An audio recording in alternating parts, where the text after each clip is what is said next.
अष्टावक्र गीता महापंडित एवं विद्वान अष्टावक्र की बुद्धिमत्ता से आप सभी लोग परिचित होंगे। जनक की सभा में उन्होंने बंदी से शास्त्रार्थ करके अपनी विद्वता का परिचय दिया था और बंदी को उनके अहंकार के बारे में ज्ञात करवाया था। उन्हीं के द्वारा रचित महागीता का यहाँ चौथा अध्याय प्रस्तुत है। आपकी सरलता और आसानी के लिए हमने यहाँ पर अष्टावक्र गीता के श्लोक संस्कृत के साथ साथ हिंदी भावार्थ के साथ प्रकाशित किए हैं, जिससे आपको अध्ययन करने में आसानी हो। अष्टावक्र गीता चौथा अध्याय। अष्टावक्र कहते हैं, स्वयं को जानने वाला बुद्धिमान व्यक्ति इस संसार की परिस्थितियों को खेल की तरह लेता है। उसकी सांसारिक परिस्थितियों का बोझ दबाव लेने वाले मोहित व्यक्ति के साथ बिल्कुल भी समानता नहीं है। जिस पद की इंद्र आदि सभी देवता इच्छा रखते हैं, उस पद में स्थित होकर भी योगी हर्ष नहीं करता है। उस ब्रह्म को जानने वाले के अंतःकरण से पुण्य और पाप का स्पर्श नहीं होता है। जिस प्रकार आकाश में दिखने वाले धुएं से आकाश का संयोग नहीं होता है। जिस महापुरुष ने स्वयं को ही इस समस्त जगत के रूप में जान लिया है, उसके स्वेच्छा से वर्तमान में रहने को रोकने की सामर्थ्य किसमें है। ब्रह्मा से तृण तक चारों प्रकार के प्राणियों में केवल आत्मज्ञानी ही इच्छा और अनिच्छा का परित्याग करने में समर्थ है। आत्मा को एक और जगत का ईश्वर कोई कोई ही जानता है। जो ऐसा जान जाता है उसको किसी से भी किसी प्रकार का भय नहीं है।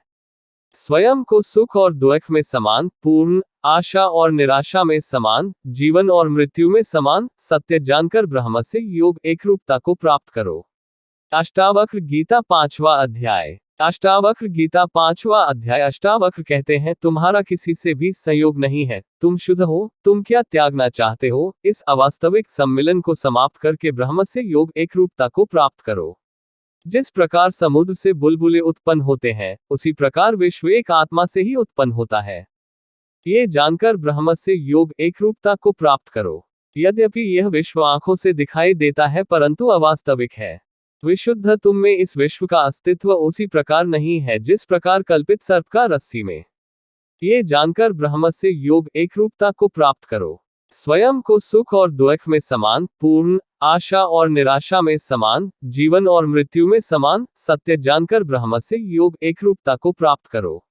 अष्टावक्र गीता छठवां अध्याय। अष्टावक्र कहते हैं, आकाश के समान मैं अनंत हूं और यह जगत घड़े के समान महत्वहीन है। ये ज्ञान है, इसका न त्याग करना है और न ग्रहण, बस इसके साथ एक रूप होना है। मैं महासागर के समान हूं और ये दृश्यमान संसार लहरों के समान।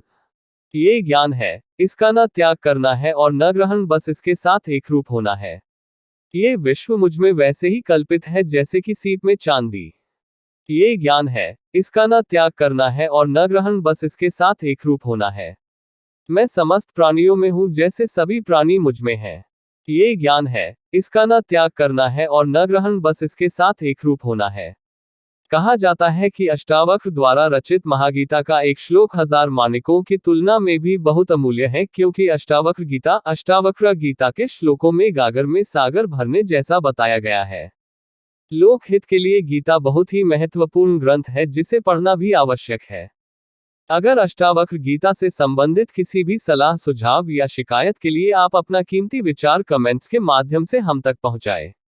इसके अतिरिक्त आप इसे अपने दोस्तों के साथ जरूर शेयर करें। तो इसे अपने दोस्तों और परिचितों एवं व्हाट्सएप और फेसबुक मित्रों के साथ नीचे दी गए शेयर के बटन के माध्यम से अवश्य शेयर करें, जिससे वह भी इसका लाभ ले सके। क्योंकि आपका एक शेयर किसी की पूरी जिंदगी को बदल सकता है। दिल और इस जानकारी को अधिक से अधिक लोगों तक पहुंचाने में हमारी मदद करें। हर रोज कुछ नया सीखे, हमसे जुड़े। फेसबुक पेज लाइक करें, इंस्टाग्राम चैनल से जुड़े। कुछ पूछना है तो व्हाट्सएप पर मैसेज करें या सुबह 10 से दोपहर 12 बजे तक फोन कर जानकारी ले सकते हो। YouTube चैनल पर अभी वीडियो देखें। यदि आप हमारी कोई पोस्ट छोड़ना नहीं चाहते हैं तो हमारा फेसबुक पेज को अवश्य लाइक कर ले। यदि आप हमारी वीडियो देखना चाहते हैं तो हमारा YouTube चैनल अवश्य सब्सक्राइब कर ले और बेल के बटन भी दबा दे। यदि आपके मन में हमारे लिए कोई सुझाव या जानकारी है या फिर आप इस चैनल पर अपना प्रचार करना चाहते हैं तो हमारे संपर्क बॉक्स में डाल दें, हम जल्द से जल्द उस पर प्रतिक्रिया करेंगे। हमारे ब्लॉग को पढ़ने, वीडियो को दोस्तों में शेयर करने के लिए आपको हृदय से धन्यवाद। जय महाकाली, हर हर महादेव।